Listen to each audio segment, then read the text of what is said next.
Hi, I have my people here.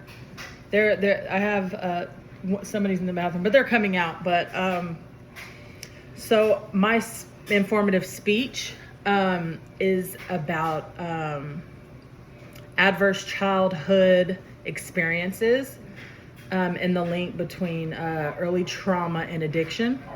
So basically, a lot of people think that addiction is just a test of willpower, and that it's just a bad choice.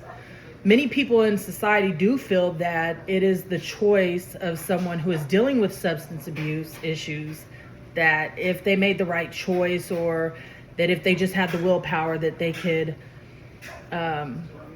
maybe just make it go away, or they can just not deal with it. But it couldn't be further from the truth. One of the biggest predictors of whether somebody will struggle with substance abuse or not is what happened to them before they were 18. These events are called ACEs, or adverse childhood experiences. And knowing what the link is between early trauma and the brain helps us see addiction is not a moral failing, but as more of a response to a deep-rooted pain.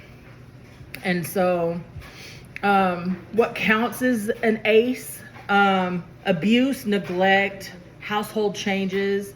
With abuse, it would be physical, emotional, or sexual. Neglect, it could be anything emotional or physical. And like household changes, if somebody's in prison, a parent is in prison, or divorce, or domestic violence. Those are things that children experience that cause deep-rooted pain.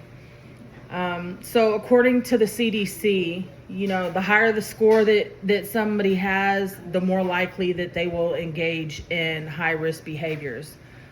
The brain, sometimes we don't really understand it.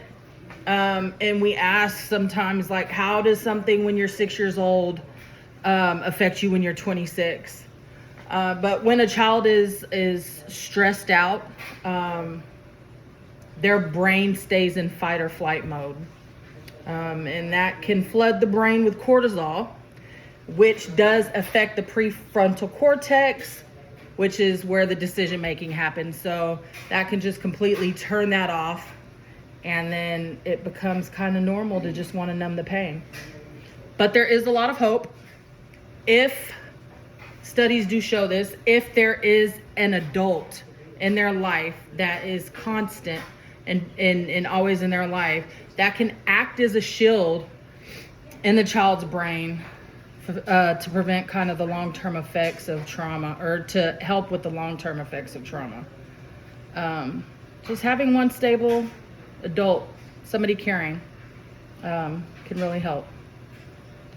So just know that addiction is rarely a bad choice. It's a solution to something that happened a long time ago. Thank you.